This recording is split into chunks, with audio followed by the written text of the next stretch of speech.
नमस्कार दोस्तों, मेरा नाम रश्मि है। मेरी कहानी की शुरुआत हुई उस दिन से जब एक दिन मैं छत पर सीढ़ियों से लगभग दौड़ती हुई पहुंची। मेरी सांस फूलने लगी, उठती बैठती धड़कनें मुझे स्पष्ट सुनाई दे रही थी।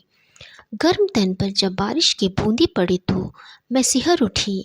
रोम रोम जैसे एक अनकहे एहसास से पुलकित हो उठा।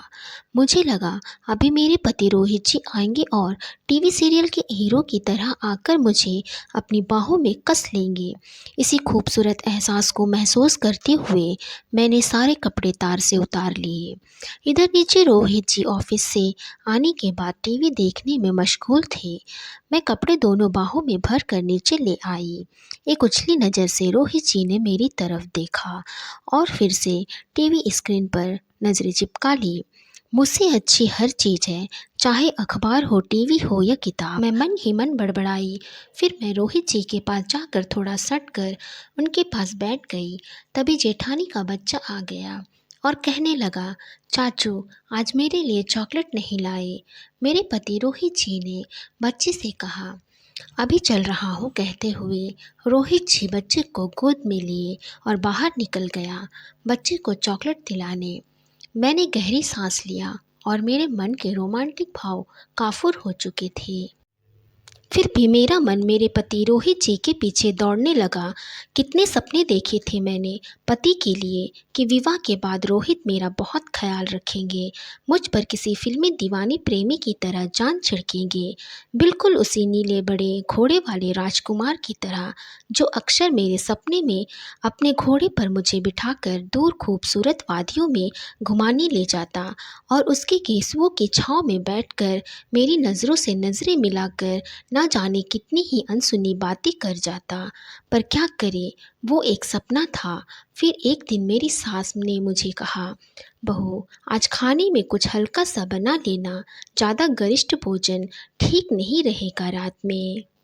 सुनकर मैं चुप रह गई और उत्तर में बस गर्दन हिलाई। उसके बाद मैं फिर सोचने लगी, रात के व्यक्तिगत पलों में रोहित के पास उड़ेलने के लिए प्रेम का अथाह समुद्र होता है जो भोर होने से पहले ही सूख जाता है और उस दलदल में मेरा वजूद जैसे कहीं खो सी गई है। प्रेम भी अजीब सा होता है, बस थोड़े से ही मैं खुश। अगर प्रेम भरी निगाह से मिला ले तो सारे सिकवे गिले और दुख दूर हो जाते हैं। लेकिन ऐसा प्रेम जिसे वासना के अतिरिक्त और कुछ नहीं कहा जा सकता, वह नाभि के नीचे से ही शुरू होता है, आंखों से उसका कोई लेना देना नहीं। दो पल हाथों में हाथ डालकर साथी के साथ 4 कदम चलना जैसे कदमों को नई ऊर्जा से भर देता है। फिर धीरे धीरे मेरा मन पीछे खींचने को लगा, क्योंकि प्रेम एक जगह एक बंधन में रुकता ही कहाँ है। वो तो पागल पवन सा, समधुर धुन सा बस बजता ही रहना चाहता है। फिर एक दिन मेरा पति रोहित जी ने मुझसे बोला, आजकल तुम मुझसे खिंची खिंची से रहती हो, वो भी अपने बाहों में लेते हुए कहा। तो मैं कसमसाई और चिल्लाकर कह देना चाहती थी कि यह प्रेम अब मुझसे नहीं होता, लेकिन मैं चुप रही। खामोशी से उस तूफान को गुजार देना चाहती थी, क्योंकि मैं अपने पति रोहित जी से बहुत प्रेम करती थी।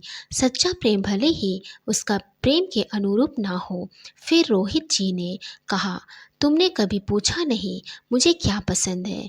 मैंने अपना पल्ला ठीक करते हुए कहा, अरे इसमें पूछना ही क्या, हम तुम एक ही है, दो जिस्म एक जान। रोहित ने करवट लेकर अलसाई आवाज में कहा। प्रेम के बीच फिर से यह जिस्म शब्द आने से उसका मन विचलित हो गया। मैं खामोश हो गई, उस नदी की तरह जो तूफान लिए होती है।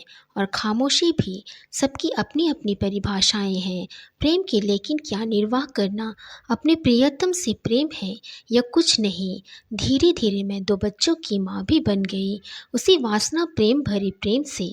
लेकिन अब मेरा प्रेम ममता का रूप ले चुका था।